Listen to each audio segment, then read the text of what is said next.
Hello नमस्कार दोस्तों। मैं प्रियंका द्विवेदी स्वागत करती हूँ आप सभी का। हम सभी R O A R O परीक्षा की तैयारी कर रहे हैं।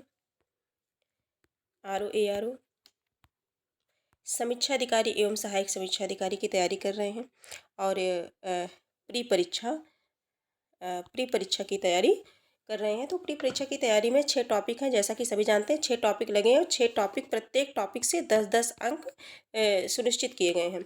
तो पहला टॉपिक जो है हमारा वो है विलोम। पहला है विलोम, है ना, विलोम शब्द। तो इस विलोम शब्द, ठीक, विलोम शब्द तो ये कंप्लीट कर चुके हैं हम लोग। इसकी प्रैक्टिस चल रही है, 4 क्लासेज हो चुकी हैं प्रैक्टिस सेट में। और वो प्रैक्टिस सेट हम सभी करते रहेंगे। और अपना ये जो दूसरा टॉपिक है हम सभी का, अनेक शब्दों के एक शब्द, अनेक अनेक शब्दों के अनेक शब्दों के एक शब्द, ठीक है, अनेक शब्दों के एक शब्द, ये हमारा दूसरा टॉपिक है। तो इसे अब हम देखेंगे कि क्या है ये, इसे किस तरह से प्रयोग किया जा सकता है। अनेक शब्दों को एक शब्द के माध्यम से प्रयोग करके किस तरह से वाक्य को जो है सुंदर और सरस बनाया जा सकता है, ठीक है। तो इसे हम देखेंगे। ये है अनेक शब्दों या पदों के लिए एक शब्द। भाषा की सुदृढ़ता, भाव की गंभीरता और चुस्त शैली के लिए यह आवश्यक है कि लेखक शब्दों यानी पदों के प्रयोग में संयम से काम ले, ताकि वह विस्तृत विचारों या भावों को थोड़े से थोड़े शब्दों में व्यक्त कर सके, है ना।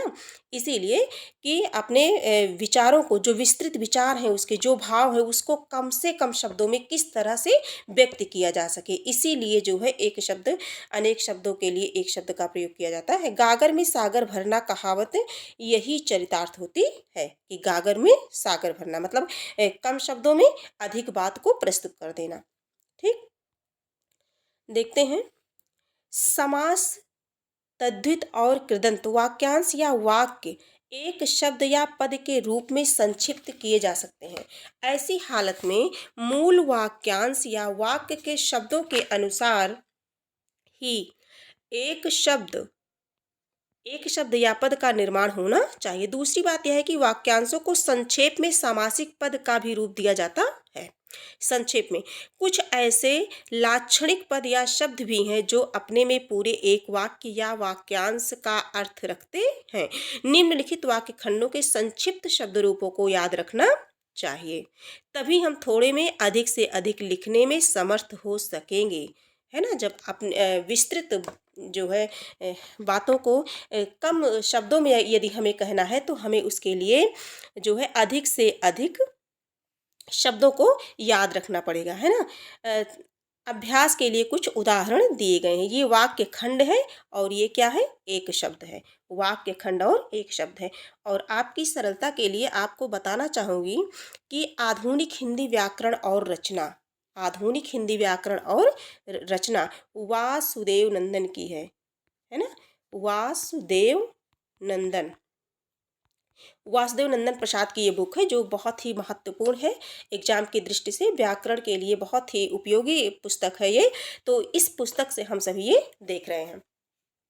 तो वाक्य खंड हो गया और एक शब्द, एक तरफ है वाक्यों का खंड, है ना, और एक तरफ है एक शब्द। इधर विस्तृत वाक्य हैं और इधर एक शब्दों में इन्हें कहना है। जैसे जिसके पाणी, पाणी का मतलब होता है हाथ में चक्र है, उसे चक्रपाणी कहते हैं। चक्रपाणी कहने से क्या बोध हो रहा है, कहने का मतलब विष्णु के हाथ में चक्र होता है ना। चक्रपाणी कह देंगे तो विष्णु शब्द तुरंत याद आ जाएगा कि विष्णु जी के को संबोधित किया जा रहा है। जिसके पाणी में यानी कि हाथ में चक्र है। दूसरा है जिसके पाणी में वज्र है, तो वज्रपाणी उसे बोलते हैं, अर्थात इंद्र। जिसके पाणी में वीणा है, वीणा पाणी, है ना, यानी कि सरस्वती। अगला है जिसके 4 भुजाएं हैं, चतुर्भुज। जिसके 10 आनन है, यानी कि रावण को संबोधित किया जा रहा है ना, दशानन। जिसके आने की तिथि मालूम ना हो, जिससे क्या कहते हैं, अतिथि कहते हैं, ठीक। जिसके शेखर पर चंद्र हो, शेखर यानी कि शिखर, मस्तक, है ना, चंद्रशेखर अर्थात शिव जी, जिसके समान द्वितीय नहीं है, अद्वितीय जिसे बोलते हैं, ये तो अद्वितीय है, कहने का मतलब इनके समान अब कोई दूसरा नहीं है। तो इस प्रकार से एक शब्द होता है, वाक्यों के लिए एक शब्द। ठीक है, अगला देखते हैं क्या है। जिसके पार देखा ना जा सके, अपारदर्शक, क्या होगा, अपारदर्शक, जिसके पार देखा ना जा सके, जिसके हृदय में ममता नहीं है, निर्मम है, जिसके हृदय में दया नहीं है, निर्दय है, जानने की इच्छा जिज्ञासा, जानने की इच्छा जिज्ञासा, जिसकी ग्रीवा सुंदर हो, सुग्रीव, है ना, सुग्रीव, जो भू को धारण करता है, भूधर, भू माने पृथ्वी, जिसके दो पैर, पद या पैर हैं, द्विपद, है ना, द्विपद, द्विपद मतलब जिसके दो पैर हो, द्वि मतलब दो, संस्कृत का शब्द है। जो सर्वशक्ति संपन्न है, सर्वशक्तिमान, जिसके चार पद हैं, चतुर्पद, और जिसका कोई नाथ ना हो, अनाथ, कहते नहीं है इनके कोई नहीं है, है ना, जिसके माता पिता नहीं होते वो भी क्या होते हैं, अनाथ होते, जिसका कोई नाथ ना हो वो है अनाथ है। जिसे भय नहीं है, निर्भय, क्या है, निर्भीक या निर्भय। जिसे ईश्वर या वेद में विश्वास नहीं है, उसे कहते हैं नास्तिक। नास्तिक मतलब ये ईश्वर में विश्वास नहीं रखते हैं, वेदों में विश्वास नहीं रखते हैं। ठीक, जिसे ईश्वर या वेद में विश्वास नहीं है, क्षमा चाहूंगी, नहीं है, जिसे वो नास्तिक है, और जिसे ईश्वर या वेद में विश्वास है, जो ईश्वर को मानता है, वो क्या है, आस्तिक है। 2 बार जन्म लेने वाला, द्विज, है ना, 2 बार जन्म लेने वाले को द्विज बोलते हैं। जिसका कोई शत्रु नहीं जन्मा है, अजात शत्रु, जिसका पति धव मतलब मर गया है, विधवा, जिसका पति जीवित साथ है, सधवा, जल में जन्मने वाला मतलब जलज, जा माने उत्पत्ति, उत्पन्न होने वाला, जल मतलब जल में उत्पन्न होने वाला, अंडे से जन्मने वाला क्या कहलाएगा, अंडज कहलाएगा। जिसका जन्म अनु पीछे हुआ हो, अनुज, और जिसका जन्म अग्र पहले हुआ हो, वो अग्रज। अनुज का मतलब पीछे, अनु मतलब पीछे, अग्रज माने पहले, है ना, आगे हुआ हो। तो जिसका जन्म अनु मतलब पीछे हुआ हो, वो क्या होगा, अनुज होगा, अनुज, अनुज यानी कि छोटा होता है ना, छोटे भाई को अनुज बोलते हैं। तो जो जिसका क्या हुआ है, पीछे हुआ, और जिसका अग्र, अग्रज, अग्रज मतलब बड़ा भाई, अग्रज, अग्रज। ठीक है, इस प्रकार से अगला देखते हैं।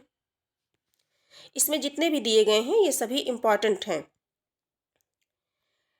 जिसका कारण पृथ्वी है या जो पृथ्वी से संबद्ध है, उसे क्या कहते हैं, पार्थिव। जिसका निवारण नहीं किया जा सके, अनिवार्य, अनिवार्य, जिसका निवारण नहीं किया जा सके वो क्या है, अनिवार्य है, मतलब हर हाल में करना ही करना है।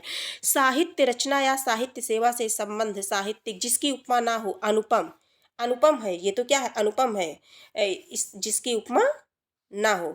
अनुचित, अनुचित बात के लिए आग्रह, अनुचित बात के लिए आग्रह, दुराग्रह, जो कहा ना जा सके उसके लिए अकथनीय, जिसकी चिंता नहीं हो सकती, अचिंतनीय या अचिंत्य। जो सब कुछ जानता है, सर्वज्ञ, जो अल्प कम जानता है, अल्पज्ञ, जो बहुत जानता है, बहुज्ञ, जो बहुत जानता है, बहुज्ञ, जो कम जानता है वो अल्पज्ञ, जो सब कुछ जानता है, सर्वज्ञ, है ना। अनुचित बात के लिए आग्रह, दुराग्रह, जिसकी उपमा ना हो, अनुपम। साहित्य रचना या साहित्य सेवा से संबंध रखने वाला, साहित्यिक, जिसका निवारण नहीं किया जा सके, अनिवार्य। ठीक, तो इस प्रकार से हम लोगों ने इतना अकथनीय, जिसकी चिंता नहीं हो सकती है, अचिंतनीय, ये सब तो हम लोगों ने पढ़ लिया। कम जानता है ना, जो बहुत जानता है, बहुज्ञ हो गया। ठीक, अब यहाँ से देखेंगे, जो कुछ नहीं जानता, ये ध्यान देंगे, है ना, अज्ञ, जो कुछ नहीं जानता, बिल्कुल क्या है, जो मूर्ख है ना, जो कुछ भी नहीं जानता वो क्या है, अज्ञ है। जो अग्र, आगे की बात सोचता है, अग्र सोची, जो नया आया हुआ हो, नवागंतुक। ठीक है, जो भू के गर्भ, गर्भ मतलब भीतर का हाल जानता हो, भूगर्भ वेत्ता, भूगर्भ वेत्ता, बीता हुआ अतीत, स्वेद से उत्पन्न होने वाला, स्वेदज, जो किए गए उपकार को मानता है, कृतज्ञ, जो किए गए उपकार को नहीं मानता है, कृतघ्न, यहाँ ध्यान देंगे, जो किए गए उपकारों को मानता है, कृतज्ञ, जो किए गए उपकार को नहीं मानता है, कृतघ्न, नहीं मरने वाला, अमर, विष्णु का उपासक या विष्णु से संबद्ध, वैष्णव, शक्ति का उपासक या शक्ति से संबंध, शाक्त, ध्यान देंगे, शक्ति का उपासक या शक्ति से संबद्ध रखने वाला क्या कहलाएगा, शाक्त कहलाएगा। ठीक है, और विष्णु का उपासक या विष्णु से वैष्णव। शिव का उपासक या शिव से संबंध शैव। जो अच्छे कुल में उत्पन्न हुआ है, जो अच्छे कुल में उत्पन्न हुआ है। कुलीन। जो सब में व्याप्त है, सर्वव्यापी। जो किसी की ओर प्रति से है, मतलब ओर का मतलब प्रति है ना, प्रतिनिधि।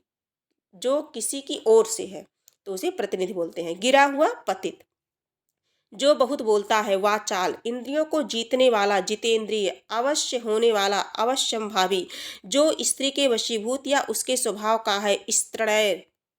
स्त्रैण। स्त्रण एक शब्द किसके लिए प्रयोग करेंगे? जो स्त्री के वशीभूत या उसके स्वभाव का है। जो युद्ध में स्थिर रहता है, युधिष्ठिर। जो कर्तव्य से च्युत हो गया हो, कर्तव्यच्युत। ठीक है। अगला है, जो क्षमा पाने लायक है, क्षम्य। क्षम्य मतलब जो क्षमा पाने लायक है। जो बात या वर्णन के अतीत है, अतीत मतलब बाहर, वर्णनातीत। जो स्त्री सूर्य भी ना देख सके, असूर्यम पश्या। जो अत्यंत कष्ट से निवारित किया जा सके, दुर्निवार्य। प्रयास करने वाला, विदेश में, प्रवासी। प्रवास करने वाला है ना, जो विदेश में रहता हो क्या है? प्रवासी।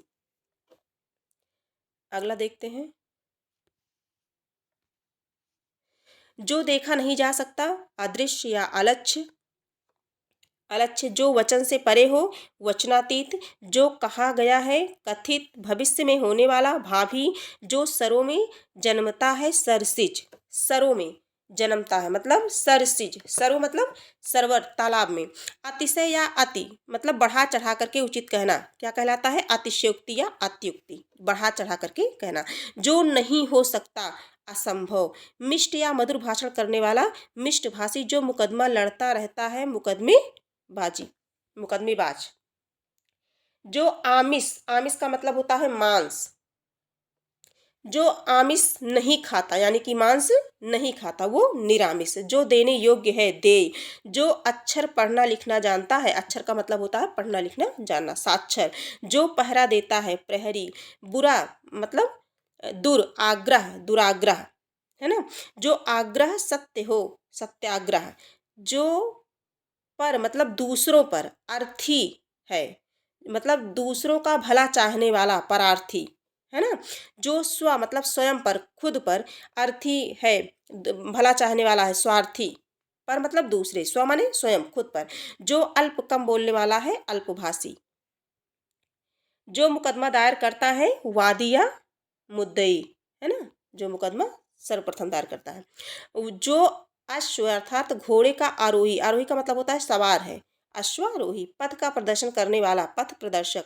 आशा से अतीत मतलब अधिक, आशातीत। जो संगीत जानता है, संगीतज्ञ। जो कला जानता है या कला की रचना करता है, कलाविद या कलाकार। जो पर के अधीन है, पराधीन। जो देखने में प्रिय लगता है, प्रियदर्शी। आया हुआ, आगत। लौट कर आया हुआ, प्रत्यागत। जो जन्म से अंधा है, जन्मांध। जो जन्म से अंधा है उसे जन्मांध बोलेंगे। जो पोत, पोत मतलब जहाज, युद्ध का है, युद्धपोत। जो जहाज युद्ध का है उसे युद्धपोत बोलेंगे। जो चक्र धारण करता है, चक्रधर। जो नष्ट होने वाला है, नश्वर। जो बहुत कठिनाई से मिलता है, दुर्लभ या दुष्प्राप्य। लोक का लौकिक है ना, परलोक का पारलौकिक। आंखों के सामने, प्रत्यक्ष। आंखों से परे, परोक्ष। ठीक। तो इस प्रकार से हम लोगों ने इतने अनेक शब्दों को देखा। और ये जो पुस्तक है ये किसकी है? वासुदेव नंदन प्रसाद जी की है, जो व्याकरण की दृष्टि से बहुत ही उपयोगी ये पुस्तक है, आधुनिक हिंदी व्याकरण और रचना। और ये क्लास आपको बता दें, ये टारगेट जो है RO ARO है, ARO है, परंतु ये जितनी भी हिंदी से संबंधित है, TGT PGT है, LT ग्रेड है, और DSSB है, बिहार शिक्षक भर्ती है, इन सब में इसमें से ये व्याकरण है, इन सभी परीक्षाओं में ये प्रश्न जो है बनता है, यहाँ से प्रश्न पूछे जाते हैं। बस अंतर यही होता है कि इसमें अधिकतम अंक पूछे जाते हैं, अधिकतम अंक, और परीक्षाओं में 2 या 4 अंक है ना, ऐसे पूछे जाते हैं, लेकिन आते जरूर हैं। तो ये क्लास जो है सभी के लिए उपयोगी है। ठीक है, इतना हम लोगों ने आज देखा। कहाँ तक देखा हम लोगों ने? आँखों से परे, परोक्ष है ना, आँखों से परे, परोक्ष तक, यहाँ तक हम लोगों ने देखा है।